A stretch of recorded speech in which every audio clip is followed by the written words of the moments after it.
the girl running in a group. She had a high-speed motor in a 40 Ford coupe. She had a racing cam and a supercharged. Look at Buddy, hot rod at large. She's a hot rod. She's a hot rod. She's my hot rod. From T-Rex and me and E-Rex and all the crew, Merry Christmas from the Carguy store. We're just tickled to death that this Christmas year we always gave away train sets in years past, but I'm out of them. But something good might happen again next year. We'll see. I'm working on it. I've been working on it. Merry Christmas from us and all our great sponsors. Blue Top Drive-In, the incredible Blue Top Drive-In. I mean, personally responsible for about 2 inches of this waist. I love a Big Ben burger. Can't get by without it. Van Buskirk and Krisky, the Hot Rod Dentist in Crown Point. Give those guys a call. They're on our website. They are fantastic dentists, and they're hot rodders. My kind of dentist. It's a great office. Region Rise Magazine. Yours truly writes an article every month. It's a great magazine. It's one of the best magazines in the Midwest. Got a huge circulation of 10, 12,000.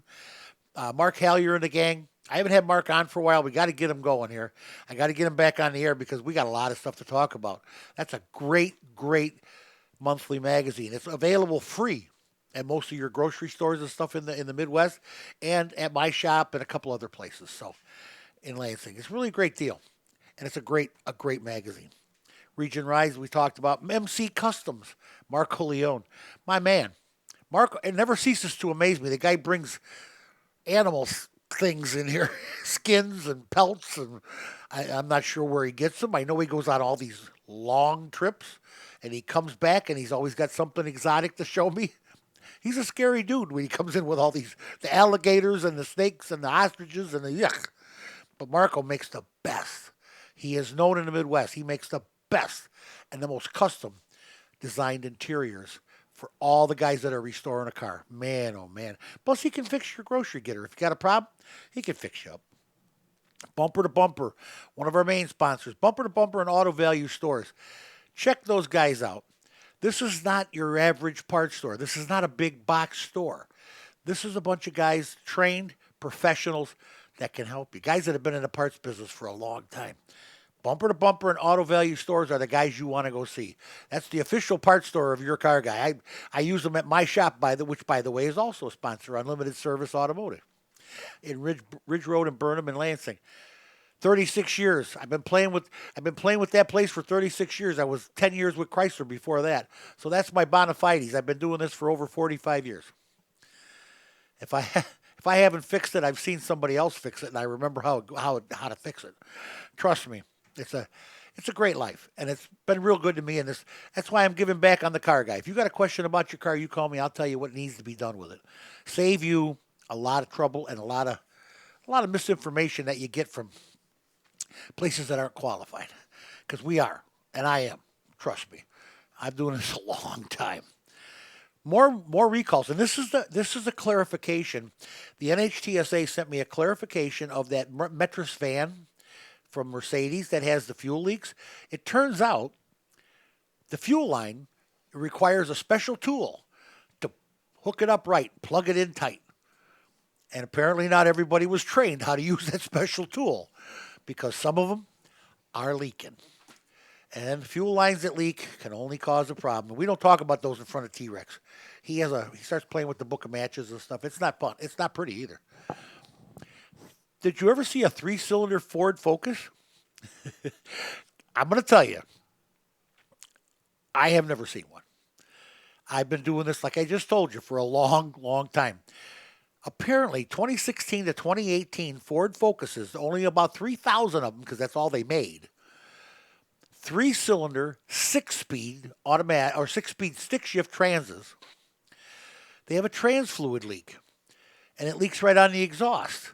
And it takes that little, plus it has clutch slippage, and oil gets on the clutch too. But it has a trans leak, and it goes right on the exhaust, and guess what that results in? That little bitty car goes poof, it's gone. 3-speed, 6-cylinder. How long would it take you to get up to 40 miles an hour? That's got to be 0 to 60 in a day and a half. Oh my God. Well, it is what it is. 2019 Honda Pilots, Ridgelines, the side curtain airbags. Oh, come on. Really, airbags again? Don't deploy properly. These are pickup trucks. And the side curtain airbags have become more and more important than you can imagine in today's driving. And these airbags, you know what? You're paying for them. Doggone it. Safety devices should work. That's just a crock that they don't. They should work every time. Safety devices, they should put all their technology and their money, research money into safety devices. I don't care if I ever get in a car that drives me around town, but I want it to be safe when it does. And that's the key. That bothers me. Now I got to tell you a story that caught my eye, and I'm having trouble believing it. All right, but I don't know how this is gonna work, but it's gotta. I mean, it's filed. Buenos Aires, that's Argentina. 40 years ago, in the 70s, Ford had a plant in Argentina, in Buenos Aires. Am I saying that right? Buenos Aires, yeah, something like that. Anyway, apparently in the 70s, that's 40 years ago, two Ford executives at a local plant in Buenos Aires tortured employees. They tortured them. How do you get away with torturing your employees? Well, they did for 40 years. Now Argentina, the powers that be in Argentina, I don't even know who they are, have decided that it's time to sue Ford, because the Ford is directly responsible for what their managers did to these they tortured people that work for them. Tortured. When's the last time you heard that word? 40 years ago. Oh my God. So whatever you do, don't move to Buenos Aires and get a job at the Ford plant, because they torture you. You gotta be kidding me. I saw that report and I went, oh, come on. 928 Car Guys, if you got anything to say about that, but please keep it clean. VW has a recall out there. 2018 and 2019 crossovers and SUVs for failure of the key is left in the ignition warning. In other words, the buzzer doesn't keep buzzing when you leave the key in the ignition, turn it off, go to get out. I mean, apparently in this day and age, they still have to warn people, hey, don't leave your key in the car, yo-yo. In the ReRecall category, you guys know I love when this happens. Let's see, who is this? Audi. Audi in 2007 through 2012, Audi Q5s and Q7s. They were recalled for a fuel pump flange that was leaking or was cracking, and it could crack and leak. What did they fix it with? They fixed it with tape. Butyl tape, because they didn't have any more fuel pump flanges to put on there. So they taped it. Butyl tape. Good stuff. I'm not positive about that cracking thing, though, if it would stop a metal piece from cracking. Well, now they're being forced to recall all these parts, all these Audis, because they now have the parts to fix them correctly and change the fuel pump flanges. You got to be kidding me. It's going to leak gas. It's going to catch fire. Let's tape it together. An Audi, not your cheapest car. That's kind of like an expensive Volkswagen. In the world of the car business, because there's a lot out there. There's a whole lot out there right now. For instance, FedEx. FedEx just announced plans to buy 1,000 electric delivery vehicles. This is coming from a California-based but Chinese-owned Chanti Energy. Chanti has headquarters in Los Angeles with a plant in Kansas City and plans to build more U.S. plants. I didn't know, but FedEx has been experimenting with these electric vehicles since 2009, and Chanti is their company of choice. This is going to hit the streets before you know it. 1,000 electric delivery vehicles. You know what?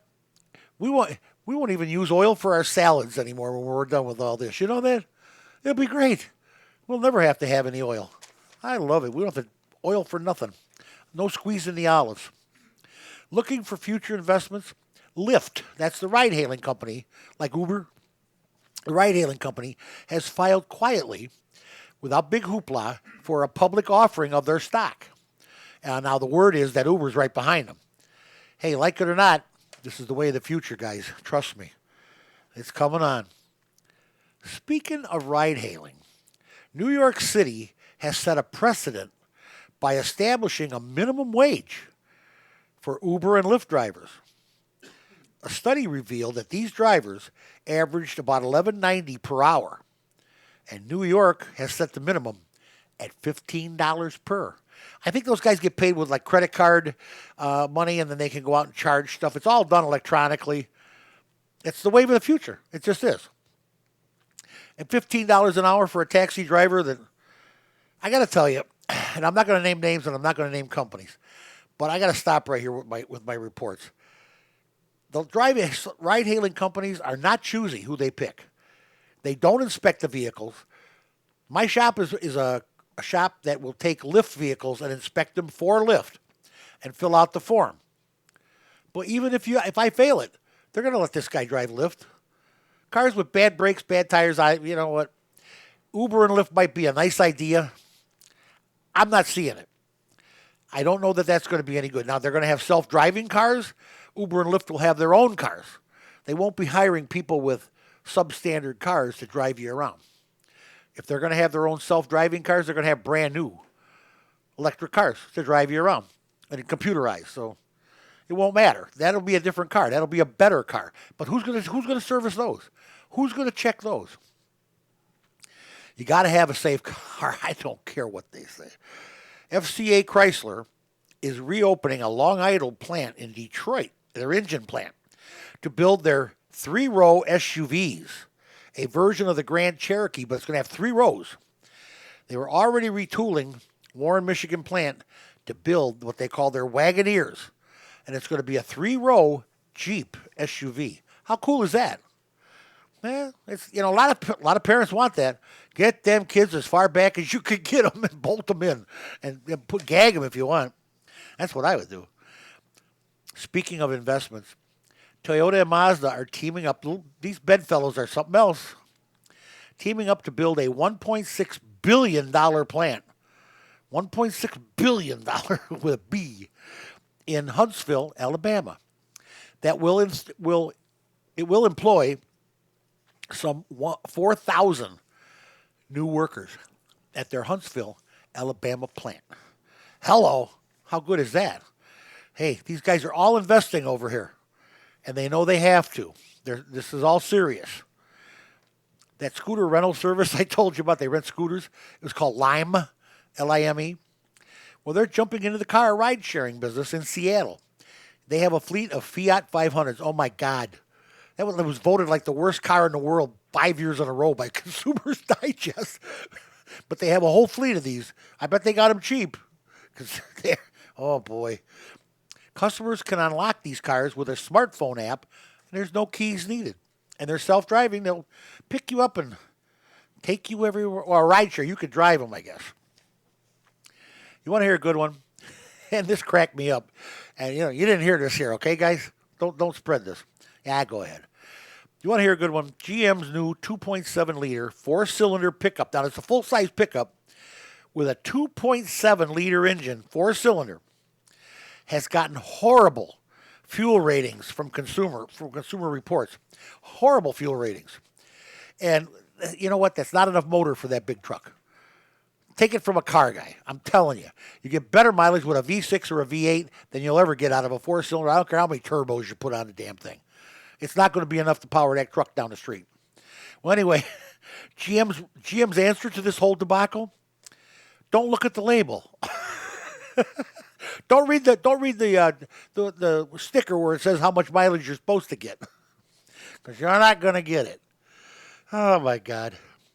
Speaking of General Motors, in 2016, they were in talks with Unifor. Now, Unifor is the Canadian version of the UAW here, United Auto Workers. I don't know what it stands for, but it's Unifor, UNIFOR. You tell me what it stands for. I don't know. But it's the UAW version up there, Norte, up there, yada hater. They said they were going to spend $400 million to upgrade the Oshawa Oshawa plant in Canada. Well, because they told the union, we're going to keep your workers working, we're going to upgrade that plant. And then last week, General Motors said, I think we're going to close that plant. And by the way, all this General Motors closing plant and Ford closing plants, it's all part of a restructuring that's got to be done.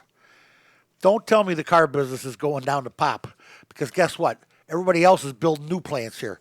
And Ford's opening new plants. They're closing some. It's all a redo. It's a redo of the whole thing. You got to remember, we're about to change the way you think of transportation. We're about to change your life to the point where you don't recognize a car anymore. They're going to be electric. They're going to be self-driving. They're going to have 100,000 airbags in them. Well, they got to put at least 10 airbags in them because 5 of them won't work. And this is all going to change the way we buy cars, if we even drive them. And all this has got to be retooled. So they're going to shut down some plants, and they're going to reopen others, and they're going to retool others.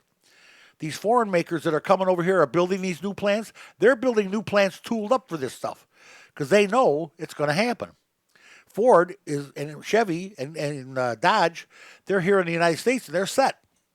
Now they've got to take their plants and retool them or open new ones. So that's the way it's going to happen. So most of those guys will be back to work before you know it. That's it. Despite what our media is peddling these days, vehicle sales are on pace to top 17.5 million units this year. 17.5 million sales in this country. That includes the cars coming over from China and from Japan and all this tariff stuff that we're talking about, and they're all crying and hollering about. Guess what? It's working. It's just working. I don't know. Didi Chuxing, the Chinese ride-hailing service that drove Uber out of Beijing, and they did. They just drove them out. They lowered prices. They outmaneuvered Uber in Beijing, which is like one of the most populated cities in the world. And they're now planning to go head to head with the most congested city in the world with Uber. They're going to Mexico City. Didi Chuxing CEO Nikos Dranakis, is quoted as saying, "We want to be ruthless." This guy, here comes the samurai swords, boys. I think I'd be watching my back out there if I was you, Uber. They're going to Mexico City to take them on. Going to get them. And they will. They got them in Beijing. They'll get them there too.